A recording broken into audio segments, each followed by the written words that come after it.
Olá, boa tarde. Você está no canal Espiritualidade Anarquista e hoje eu trouxe para vocês um tema muito importante, que é essa maravilhosa religião, a Umbanda, a arte da cura. E hoje eu vou falar para vocês mais ou menos quais são os pensamentos da Umbanda, né? E eu vou falar, é claro, da Umbanda branca, que seria a Umbanda que foi idealizada por Zélio de Moraes, por assim dizer. Eu espero que vocês gostem desse vídeo, então fiquem até a vinheta que eu já volto.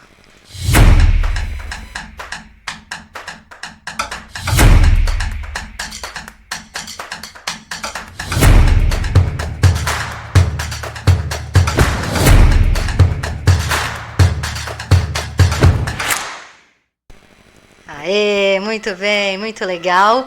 Então hoje eu vou falar para vocês, né? Fiz essa pesquisa para nós sobre a Umbanda, a arte da cura, correto? Então, todo magista que estuda esoterismo sabe que a magia, a religiosidade, a espiritualidade é uma arte, né? Sempre é uma arte, mesmo se você vai para o lado da espiritualidade que é social, que não é esotérica, né? A espiritualidade do amor, da bondade, né? Do coletivo, ainda assim é poesia, é arte, certo?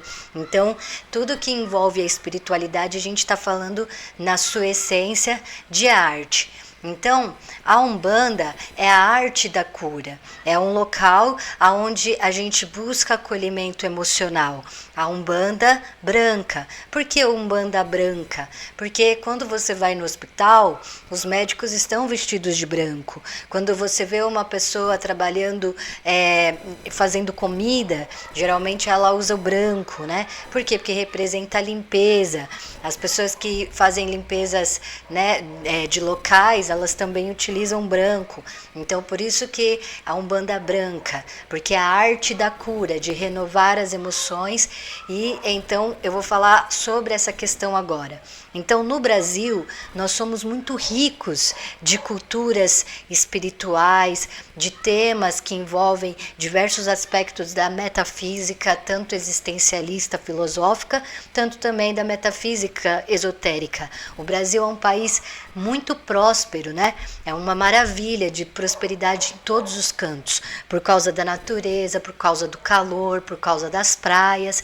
Então, nós tivemos essa oportunidade de nascer em um país muito bonito e muito rico, que às vezes é até invejado por outros magistas de outros países.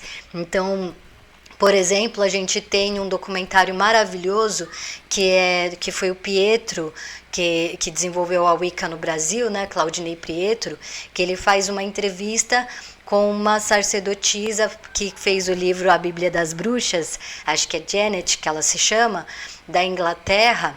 E ela é maravilhosa, né? Uma bruxa maravilhosa wicana. E ela diz: eu acho lindo que no Brasil as pessoas gostem da Wicca, mas a gente aqui da Inglaterra fica pensando, por que eles gostam tanto da Wicca se eles têm a Umbanda, né? Então ela fala que ela acha linda a Umbanda, acha que é extremamente completa, uma religião maravilhosa. Então, para a gente ver como é que a gente tem coisas ricas no nosso Brasil e às vezes a gente passa despercebido por causa de certas situações aí de falta de conhecimento. Então, aqui eu quero mostrar para vocês a magia da Umbanda, certo? Nós tivemos no Brasil, então, uma forte colonização dos portugueses, que eles vieram para o Brasil e trouxeram todos aqueles estigmas do catolicismo e dos pensamentos europeus. Quando eles vêm para cá, além deles trazerem, né, os negros escravizados, também, muitos refugiados vieram para o Brasil e também muitos escravizados.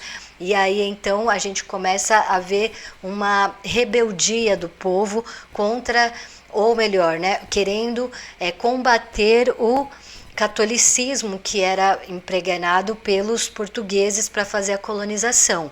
Então, a gente vê que o Brasil começa a ficar muito rico e o povo começa a querer buscar a sua própria identidade no meio de tudo aquilo que estava se transformando a cultura brasileira, certo? Então a gente tem o candomblé e a gente tem a Umbanda, que se tornaram grandes religiões do Brasil, com bastante identidade, né? E também as religiões indígenas. E com essa veio muitos refugiados de outros países também. Então já teve refugiados italianos, refugiados da China. Então a gente no Brasil ficou muito rico nessa diversidade de pensamentos religiosos, correto? Aí, falando agora especificamente da Umbanda, ela vem com Zélio de Moraes, que era um médium, e ele não queria, é interessante a história dele, eu não vou falar muito, mas é interessante a história dele, por quê? Porque ele via espíritos, essas coisas, mas ele não gostava, ele sentia medo, então ele pediu para ser curado, digamos assim, disso, e aí ele se interna numa clínica psiquiátrica, e então ele começa e entende que aquilo vem dele, que ele entende que é um diagnóstico mental e tudo mais. Mas quando ele tem alta, né, e consegue voltar para a sociedade, ele já tem um sonho com um preto velho falando para ele: olha, você vai ter que montar a religião da Umbanda. Daí ele se assusta, fica resistente até o ponto que ele entende, compreende. Por quê? Porque quando o espiritismo vem para o Brasil, ele vem com essa ideia branca, né, dos homens brancos, da população europeia, que não queria se misturar com as religiões africanas, indígenas e tudo mais. Então o espiritismo vem, a Umbanda vem meio para trazer um secretismo religioso. Então a Umbanda, ela reúne elementos do cristianismo, do espiritismo, indígenas, africanos, orientais, ciganos, certo? Para vocês verem a riqueza histórica que a Umbanda acaba se tornando, né? Essa religião que é a arte da cura. Vejam só, quando a gente pega depois do catolicismo, do obscurantismo que a gente teve na Idade Média e tudo mais, muitas pessoas começam a estudar a espiritualidade de forma a fazerem pesquisas e resgates dos povos ancestrais. Então, por exemplo, a Helena Blavatsky, que é teosofa, ela vai pegar e fazer uma pesquisa sobre nossa, a menina é genial, né? Ela recolhe assim várias e várias religiões e filosofias de vários países, ela vai profundo nisso, né? E aí ela recolhe e faz a teosofia. A gente também vê isso acontecer com a Wicca, onde o pessoal vai e recolhe todas as informações das deusas, né, das mulheres e dessas histórias e faz a religião da deusa, a Wicca. E nós também temos aqui o candomblé, que também faz isso, mas daí ele faz o recorte só para as religiões africanas, indígenas, né? E a Umbanda, que já faz um secretismo bem grande de pesquisa científica que engloba essas religiões que eu falei para vocês, certo? Então, essa é a diferença das religiões que a gente pode chamar de panteísta para as religiões monoteísta, porque as religiões monoteístas, elas ficam ali em volta mais da questão patriarcal, né? Então é uma coisa rígida, não é uma pesquisa cultural, por assim dizer, eles não vão falar isso, mas na minha opinião, claro que também é. O judaísmo fez uma pesquisa gigante para entender a mente dos hebreus até fazer o judaísmo em si, mas eles não vão falar desse jeito. É diferente da Umbanda, do Candomblé, da Wicca, da Teosofia, que já vai deixar claro que foi uma pesquisa científica, tá? É uma pesquisa de resgate histórico. Então, a mesma coisa da Umbanda. As religiões panteístas, que são as religiões que permitem que as mulheres sejam deusas, né? Essas religiões, elas têm uma riqueza muito grande de histórias que vão, por exemplo, a Yansan, ela vai ter diversas histórias pelo mundo afora devido às evoluções. Então, não é assim a mesma história que a Yansan vai ter em todas as casas de Umbanda ou de Candomblé. E sempre vai surgindo novas histórias sobre ela, novas perspectivas. Então, é diferente, por exemplo, do cristianismo, que é sempre a mesma história. A gente até pode ter uma ideias sobre o que ele quis dizer ou não quis dizer tal passagem e tudo mais, mas a história em si, ela sempre é a mesma, né? Já as religiões das mulheres, não, elas caminham que com várias histórias vai se modificando. Então, para algumas pessoas a Yansan, ela é nervosa, né? Ela é justa, então ela faz as pessoas pagarem pelos maus que elas fazem, sabe? Umas coisas assim. Para outras vertentes não, Yansan é sempre do amor, por mais que ela assim guerreira e tudo mais, mas ela sempre é acolhedora. Então até a personalidade também vai dependendo aí de cada grupo, de cada pessoa. Então, se torna sempre muito rico e até mesmo difícil, né, às vezes de falar sobre o tema, porque daí um pensa de um jeito, outro pensa de outro tem uma coisa a mais para acrescentar, o outro tem algo para corrigir. Então, eu peço para vocês paciência com a minha pesquisa, eu espero que vocês gostem, e também para a gente iniciar essa conversa, né? E também vou trazer aqui aonde eu tirei as minhas pesquisas. Então, acompanhem sempre as postagens no YouTube, que eu vou colocar lá os documentários que eu fui pegando, os livros que eu fui lendo, para vocês também acompanharem assim para da onde que eu tirei essas fontes, essas ideias, tá? Então a gente entende que é o sincretismo religioso. E aí tem toda aquela questão, né, de usar os elementos católicos para cultuar as deusas africanas, deusas indígenas, né, porque não podia cultuar assim tão claramente porque os senhores lá não aceitavam, então o preconceito. E por sinal até hoje muitas casas de Umbanda e Candomblé sofrem diversos tipos de perseguição e violências que a gente sabe que é absurdo, né? É absurdo a maldade dos homens. Então, tudo isso faz parte da Umbanda. Aí então, Ari, mas você é anarquista e você está falando de uma religião e tal, sei o quê. Gente, a Umbanda, ela não é, e por sinal a Umbanda, a Wicca, né, ela não é uma religião de fato hierárquica. Aí aqui é o ponto que o pessoal, né, a gente às vezes vai conversar sobre, as pessoas ficam meio assim comigo. Por que a Wicca, a Umbanda, né, no caso eu vou falar da Umbanda, por que a Umbanda não é hierárquica? Porque na Umbanda não existe castigo de fato. Na Umbanda branca, né, da arte da cura. Então é assim, se você vai numa casa de Umbanda branca, que é voltada para a arte da cura, lá você recebe uma orientação, um aconselhamento, um carinho, né, uma atenção da entidade que ela vai ouvir você e ela vai te orientar a fazer alguma coisa ritual, acender uma vela, ou ela vai limpar você com arrudas, né, e tirar suas energias negativas e vai te orientar a um caminho que vai te levar a uma qualidade de vida melhor, a uma situação que vai te dar alegria e felicidade. Digamos que você não quer mais ir para a Umbanda. Então a entidade ela não vai te castigar. Ela não vai dizer assim, então porque você não fez a vela que eu falei para você acender, então agora todas as coisas ruins vão ir para você. Ela não vai falar uma coisa assim. Ela não vai pedir, por exemplo, dízimo. Pelo contrário, quando você vai numa casa de Umbanda, é capaz eles é que te dão os materiais. Então, é diferente de você ir numa igreja que pede dízimo e que se você não for, eles ficam te ameaçando que você vai para o inferno, né? Que Deus vai cobrar você futuramente.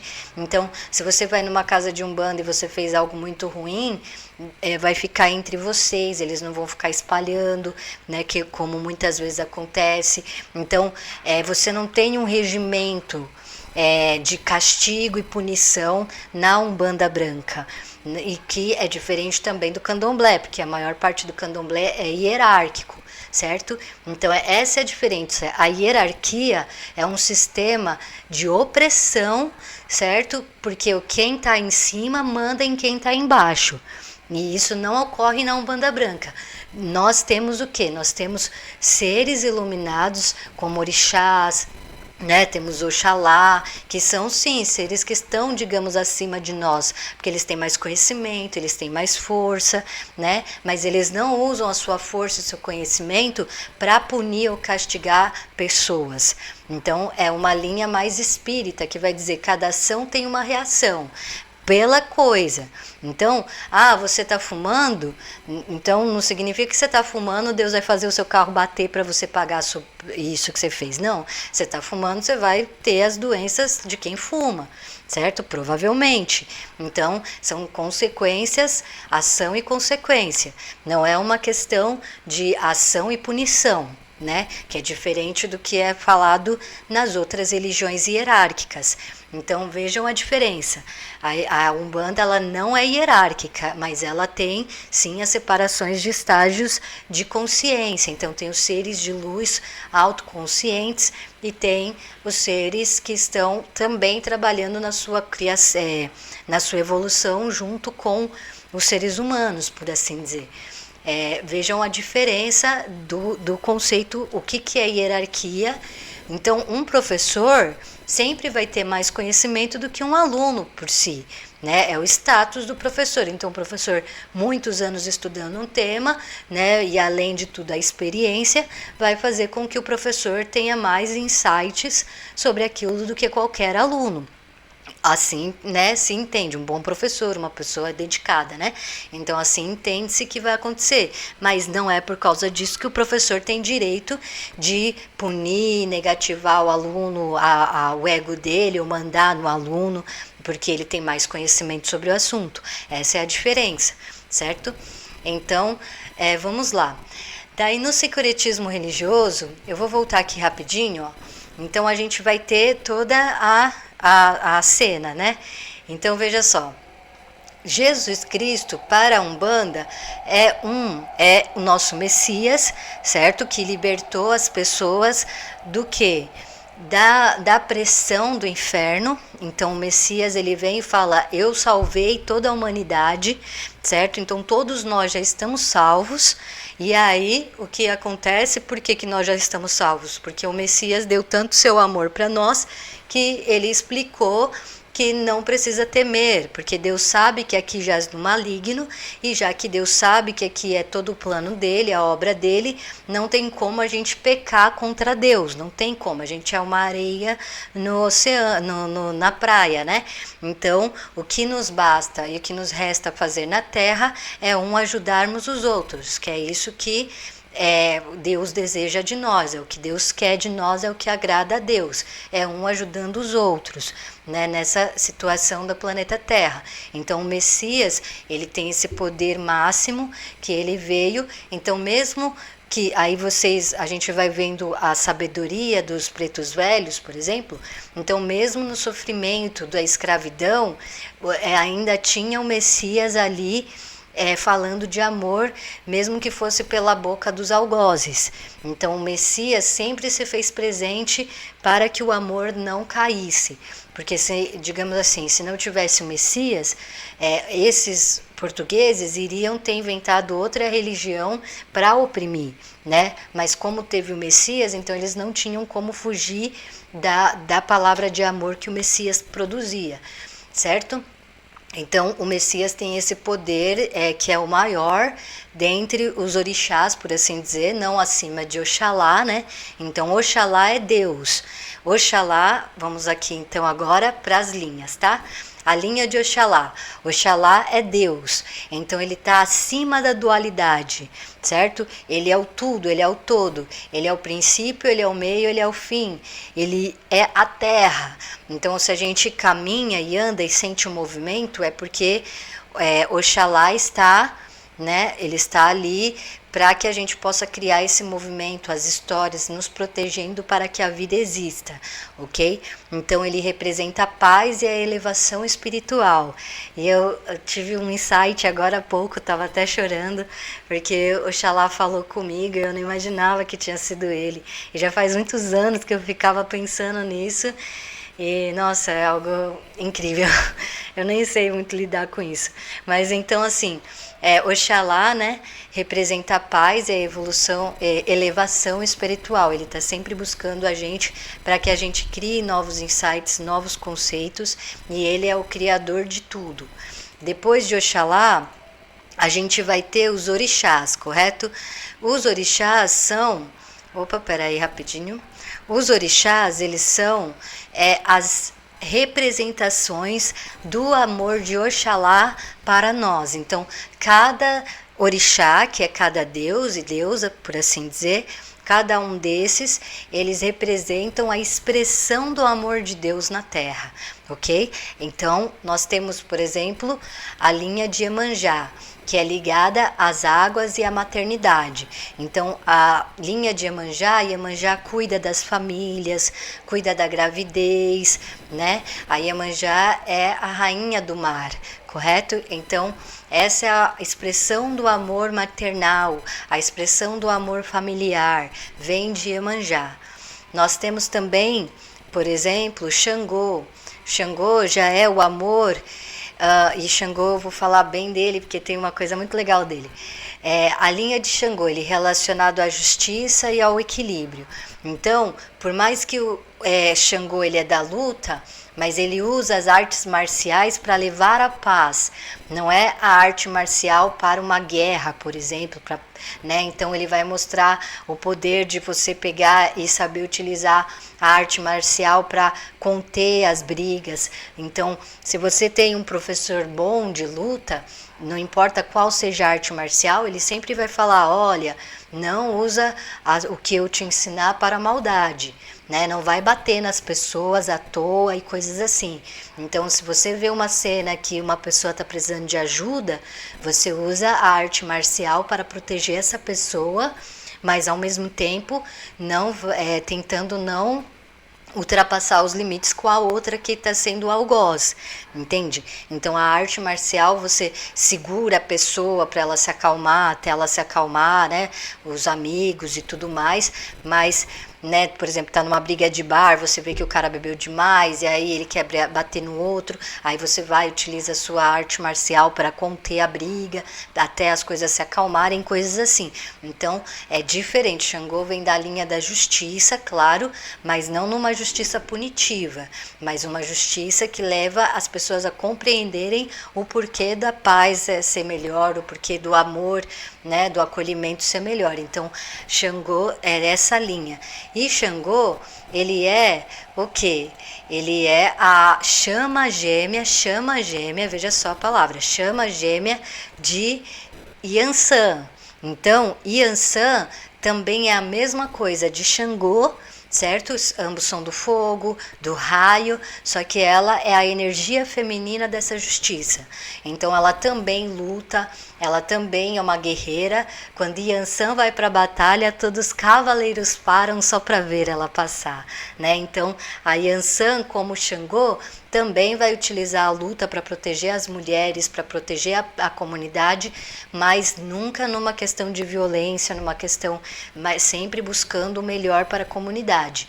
Yansan e Xangô são a mesma alma que se dividiu em dois, correto? Então, Xangô é a força da luta pela paz e então a coragem, né? Ela ensina a gente, não, se você vê alguma coisa ruim acontecendo, fala, né? Dê a sua cara a tapa, mostra que aquilo está errado, proteja as pessoas e as crianças, principalmente, né? As mulheres e a criança.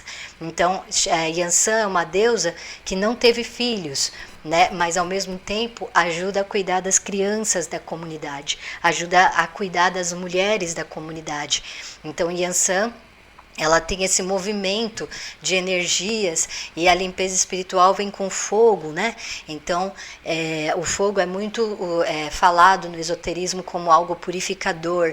Aí nós temos então Yansan e Xangô sendo a mesma alma e eles são românticos. Por sinal, os orixás são muito românticos entre eles, né? Muitas histórias, tanto que Xangô e Yansan também tem um relacionamento amoroso com Oxum. As duas são amantes, correto? Aí nós temos a questão enfim. Aqui nós temos também Ogum, e ele também tem essa questão de força e energia. Ele abre os caminhos, traz proteção, correto? A linha de Ogum. Nós temos a linha de Oxóssi. Então, Oxóssi, ele vai falar da questão da sabedoria da natureza, da ancestralidade da natureza. Ele traz as forças, né, os espíritos arquetípicos dos animais para dentro da vida da pessoa, né, fazendo com que ela reconheça que ela é um ser animal também, reconheça a natureza que está dentro dela. Isso é muito importante para nós que somos da cidade grande, e a gente está tão superficial dentro do chip que a gente acaba perdendo essa noção da nossa própria natureza, da nossa relação com o selvagem. Então, Oxóssi vem com essa sabedoria para nós quando a gente pede para ele. Bonitão, né? Todo bonitão esses deuses, ó. E aí, então, nós temos a linda e maravilhosa Oxum. Oxum tem histórias lindas dela. Ela também se relaciona com Xangô e com Yansan, né? Acho que até com... Enfim, ela tem o quê? O trabalho da doçura, o amor, a prosperidade. Muitos relacionam Oxum com a deusa Afrodite, Vênus, eu não sei. Eu acho que Oxum, ela tem o amor em acolhimento, né? Todos eles são a expressão do amor, certo? Então, a Oxum é o amor em acolhimento. Se você for nas águas doces de Oxum, você pode chorar toda vez pela mesma coisa, e Oxum vai ouvir você como se fosse a primeira vez, com toda a paciência, com todo o carinho. Aí ela fala: filha, não faz as coisas que você fez, e vai te fazendo carinho na cabeça enquanto você chora. E ela diz: olha, o melhor caminho é o amor próprio, cuida de você, não sei o quê. Aí a pessoa não escuta Oxum, faz tudo errado de novo e volta para o rio chorar pelas mesmas coisas. E aí Oxum volta, dá carinho com toda a paciência. Uma vez, 2 vezes, 20 vezes, 100 vezes, ela vai acolher a mesma história, se necessário, com todo o carinho, como se fosse a primeira vez, certo? Então, Oxum, ela traz essa prosperidade, o amor próprio e também esse acolhimento infinito, certo? O acolhimento infinito de Oxum é a melhor beleza da expressão dela. Nós temos também a linha de Nanã, que é a ancestralidade e a sabedoria anciã, certo? Então, vai trazer essa potência das mulheres mais velhas, dos homens mais velhos, né? Que é muito importante para que a gente carregue essa questão da nossa evolução, da nossa vida, para não temermos, né, as fases que compõem a natureza humana, né, a passagem, os desapegos. Então ela trabalha muito a questão da gente aprender a desapegar do passado, a trazer aquilo que é novo, né? E a gente encontra isso também nas vertentes de Hecate. Quando a gente fala a Hecate, ela é a deusa tríplice, né? Que é a jovem, a mãe e a anciã. Então, nas religiões panteístas que acolhem a deusas, a gente vê muito a importância dessa reflexão sobre a importância da velhice, né? De respeitarmos as pessoas mais velhas. É muito bonito. Nós temos também a linha de Oxumaré, maravilhoso. Então, ó que bonitão, né? Oxumaré, ele também é uma chama gêmea, só que ele é uma chama gêmea, por assim dizer, que está em equilíbrio em si mesmo. Então, ele vai trabalhar a questão do equilíbrio e do autoconhecimento, né, do magnetismo pessoal. Ele é muito relacionado às pessoas LGBT.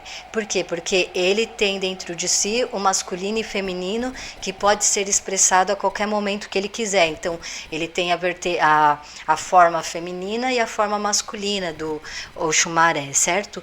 Ele tem essa dualidade dentro dele que ele consegue equilibrar muito bem e pode se expressar quando ele deseja, certo? Então, Oxumaré tem esse poder de nos trazer o autoconhecimento, quando eu descobri o Oxumaré também, eu fiquei super emocionada, porque, tipo assim, eles não vieram para mim, os orixás, por causa dos meus estudos, eles vieram de outra maneira. E aí depois é que eu fui estudando. Então, é um relacionamento diferente que eu tenho com... Enfim, coisa minha, coisa minha. Então, certo. Eu vou ter que tirar aqui, peraí. É muito interessante a gente entender isso das religiões, porque enriquece muito a nossa forma do que?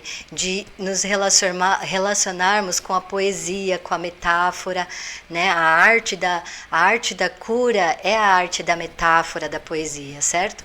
Então, nós temos a linha de Obaluayê, que seria para a questão da saúde, né, do bom condicionamento físico. Tá vendo que da mão dele sai o reiki, sabe o reiki? Reiki é essa ideia de ficar imaginando cores saindo da mão e luzes saindo do corpo, dos chakras e tudo mais, e se espalhando. Então, esse é o poder de Obaluayê.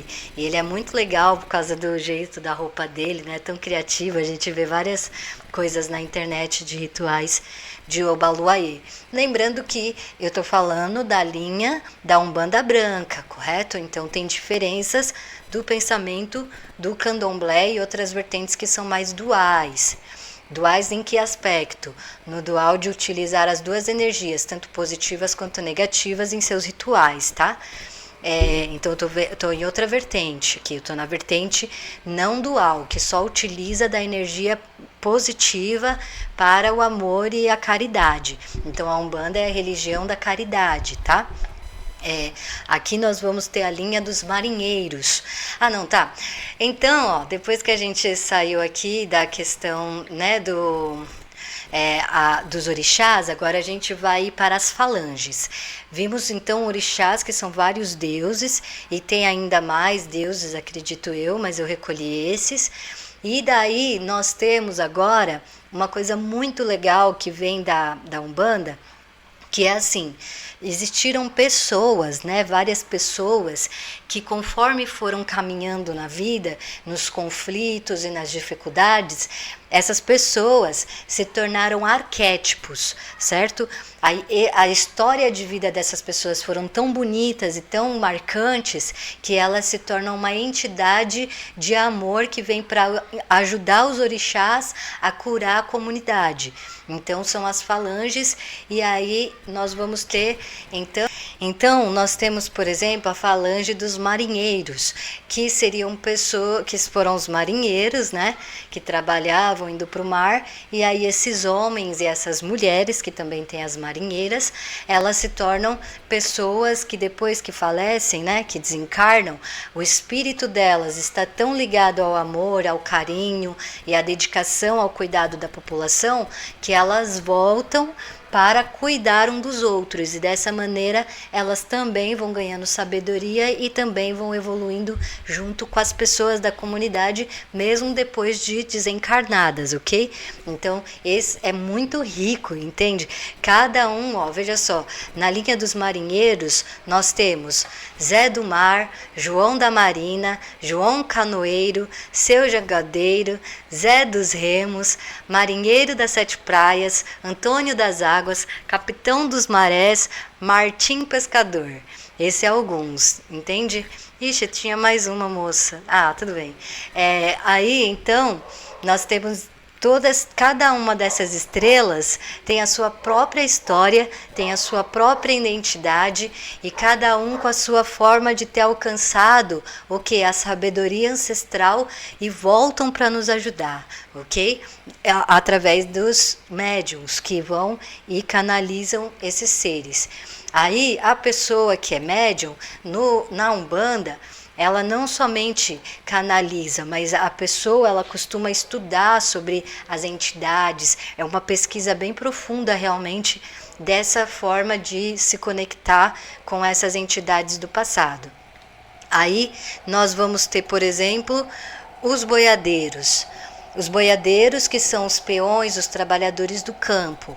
Nessa nós vamos ter, por exemplo, boiadeiro da Jurema, boiadeiro do Lajedo, boiadeiro do Rio, carreiro, boiadeiro do Ingá, Navisala, Imbaubá, João Boiadeiro, Boiadeiro Chapéu de Couro, Jurema, Zé Mineiro, Chapadão, Zé do Cerca Viva, Chicote Bravo, Zé do Berrante, Boiadeiro do Sertão, Boiadeiro Rio, Rei, né?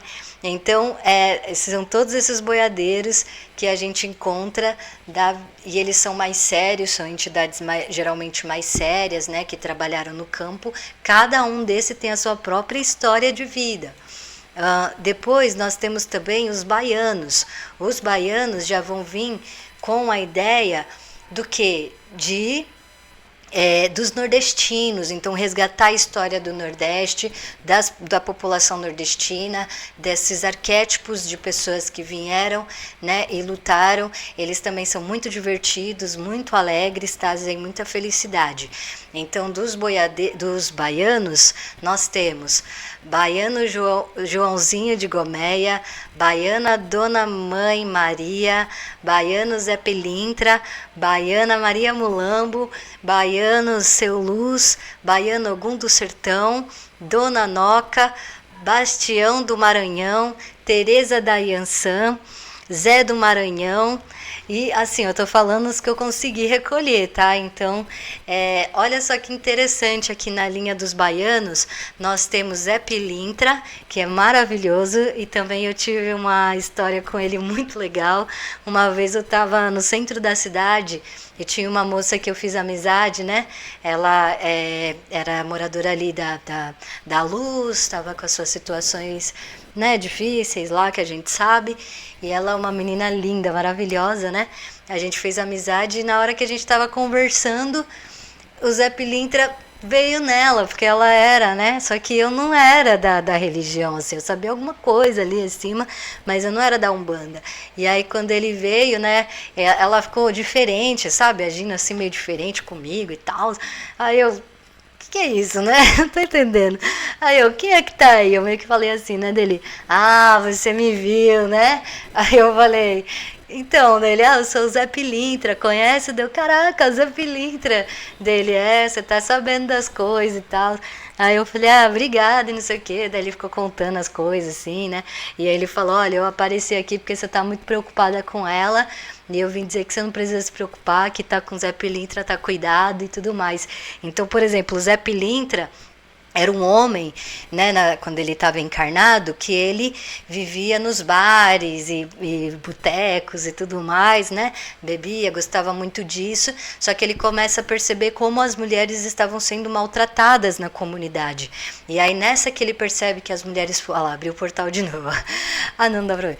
Daí, quando ele percebe que as mulheres, elas estão sendo maltratadas, principalmente as crianças, ele muda a postura dele e começa a proteger as mulheres e proteger as crianças nos bares, né, nas casas de prostituição.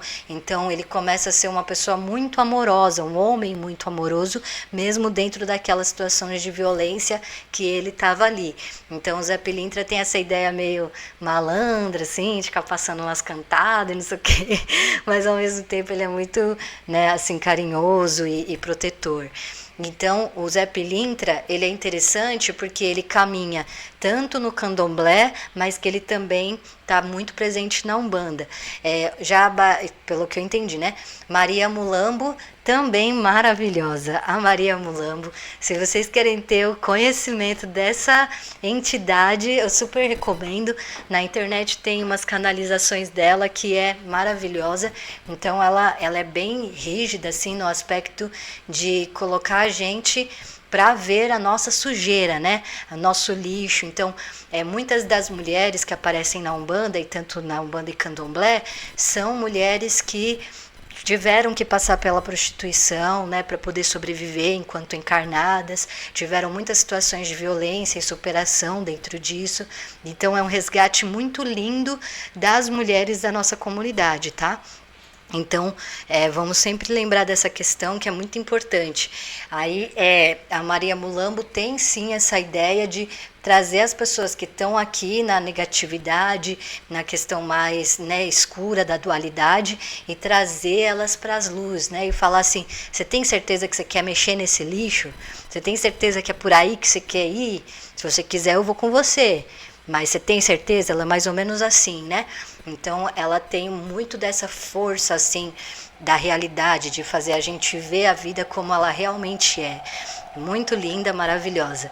Então, pretos velhos e pretas velhas, como não falar, né? Vamos ver aqui rapidinho. As cantigas e músicas do Preto Velho e da Preta Velha são fantásticas, maravilhosas. Aí vai ser vários, né? Então, o Preto Velho e a Preta Velha são aquelas pessoas que passaram pela escravidão e sobreviveram. E aí, mesmo na dor e no sofrimento, elas conseguem se emancipar na luz e volta para resgatar mais filhos. Então, é um amor e um carinho que faz a gente sempre estar em contato com a nossa avó, com o nosso avô, sabe? Com nossos bisavós. É algo muito potente. Então, pai Cipriano, pai João, pai Congo, né? Pai João de Angola, Bengala, Francisco, Guiné, Joaquim, Antônio, Firmino de Angola, todos esses vão ter cada um a sua própria história. Então, vovó Maria Conga, muito conhecida, vovó Chica, Cambinda, Ana Maria Redonda, então vovó Maria Redonda também muito conhecida, Catarina, Luísa, né? São várias, vovó Maria do Rosário, são várias entidades que vêm para nos acudir, nos ajudar, tá? É muito lindo a linha dos pretos velhos e muito procurados também. E nós temos também os ciganos, e a liberdade, e a dança, e a sensualidade dos ciganos, por que não? Aí a gente tem Cigano Pablo, Juan, Igor, Ramires, Vitorino, Atermino, daí tem a Cigana, Esmeralda, Carmen, Aurora, Salomé, Madalena, Yasmin. Então, todas esses vêm trazendo a cultura e cada um dessas tem a sua própria história, cada estrela dessa tem sua própria história. Imagina a riqueza de você conhecer cada uma delas, né? Então, aí depois dos ciganos, nós temos os orientais. Olha só que novidade, hein? Então, olha que interessante. Muitos lugares do Japão, por exemplo, e da China, se eu não me engano, tem Umbanda lá, só que é uma Umbanda assim, adaptada deles, né? Mas com a mesma coisa, todos vestidos de branco, muitos tambores e tudo mais, só que são eles fazendo, e eu acho isso lindo, eu acho isso maravilhoso. O pessoal ri, né? Acha que não sei o que. Eu não, eu adoro, eu acho lindo e eu acho muito especial. Então, na linha dos orientais, nós vamos ter Buda, Lao Tse, Kawanin, Xingvu, acho que é isso, Fênix, Mestre Tal, e Vishnu, acho que é isso.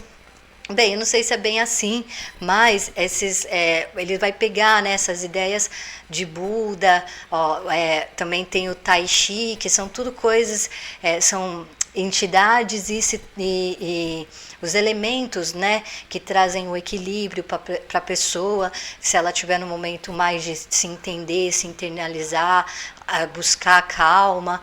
Então tudo tem, a Umbanda ela pega tudo que é de bom, por assim dizer, né, e traz para si. Então nós temos também, olha só, então nós temos os IBGs, né? Os IBGs são as crianças, que é o Cosme e Damião. São as duas crianças tão fofinhas, né? E aí os rituais que acolhem as crianças. Se você for numa casa de Umbanda branca, você vai ver as crianças brincando, livres. Aí eles dão doce para as crianças. Sempre tem umas balinhas, uns docinhos. Então, assim, as mães podem ir despreocupadas, que as crianças vão estar sendo cuidadas ali, vão estar em liberdade, né? Diferente, por exemplo, de outras religiões, que as crianças têm que estar todas crianças, né, certinhas, quietas, paradas e fica quieto, menino. E não, na Umbanda é linda, as crianças são livres, todo mundo trata com carinho. Às vezes a entidade tá lá limpando alguém, aí vem uma criança, faz não sei o que pra mim, aí a entidade para e dá atenção pra criança, brinca com a criança, e a pessoa é que espere, o adulto é que espere. Então é muito lindo ver essa liberdade que as crianças têm na Umbanda, né? Sem bater, sem xingar, né? Educação libertária. Então os IBGs trazem muita alegria, muita felicidade para o ambiente, né? E também tem as histórias das crianças e tudo mais. É lindo, é lindo. Aí nós também temos os caboclos. Então, os caboclos, nós vamos trazer a energia indígena para dentro da nossa vida. Os caboclos têm o caboclo da lua, Tupinambá, Pena Branca, Sete Flechas, muito famoso, né? Guaraci, Jatobá, Iara, Rompe-Mato, Ogum, né, Caboclo de Ogum, Caboclo Arariba, Jurema, daí tem as caboclas, né? Daí tem Jurema, Iara, Maria Fumaça, Arapuca, Tupinambá, nossa, muita, né? Sete Estrelas, Pena Dourada, Cacique, Lua Cheia. Bem, são várias. E aí, então, a gente forma as falanges. Ufa! Nossa, quanta coisa, né?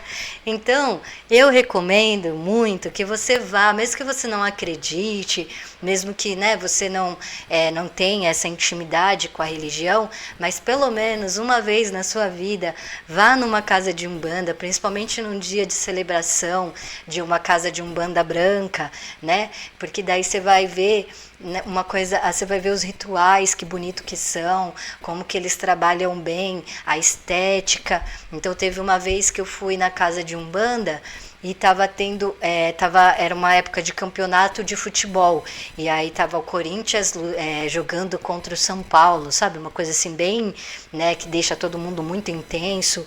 E aí na casa de Umbanda tava toda decorada com vários times de futebol, assim, no teto, sabe? Aí tinha o pipa do Corinthians, o pipa de São Paulo, pipa do Palmeiras, Santos, e aí todo mundo falando, olha, vamos lembrar de que nesse momento de competição a gente ainda é irmão, né? Tudo uma brincadeira, vamos levar a paz, não vamos ficar fazendo guerra. E eu achei isso tão bonito, porque é raro a gente encontrar, né? Assim, uma espiritualidade voltada para cuidar dessa situação de violência que tem nos futebol, que tem nas questões, né, que a gente vê aí das competições do mundo patriarcal. Então, é realmente maravilhosa. Eu peço desculpas se eu errei em alguma das minhas pesquisas, da minha análise. Eu estou aqui tentando trazer e fomentar essa energia para os anarquistas, para a comunidade anarquista, né, que é a minha bolha principal, que é onde eu me encontro, mas para mostrar para vocês a riqueza, né, e o poder da espiritualidade na nossa comunidade que existe, tá? Então eu espero que vocês tenham curtido, tenham gostado e que vocês tragam essa energia para a vida de vocês, mesmo que seja a metáfora disso tudo, a poesia disso tudo, para vocês entenderem o poder que é essa manifestação artística que nos une, que nos traz muita alegria, tá? Bem, foi muita coisa, então eu espero que vocês tenham gostado. Fiquem com os deuses, com as deusas, com orixás, com todo mundo. É muita gente. Com os anjos também, por que não? Então, com as pessoas ancestrais que já se foram, com os entes queridos que estão agora em outro plano, olhando para nós com carinho e com amor, e que a gente possa trazer aqui a alegria para a Terra, neste lugar de tanta tristeza e sofrimento. É isso que é a Umbanda, né? Trazer para nós o carinho e o acolhimento emocional que às vezes a gente sente falta no dia a dia, às vezes a gente não tem, às vezes é muito sozinho, né? Então a Umbanda faz esse acolhimento e cuida de nós nisso. Obrigada a todos, fiquem na paz e até mais. Tchau, tchau.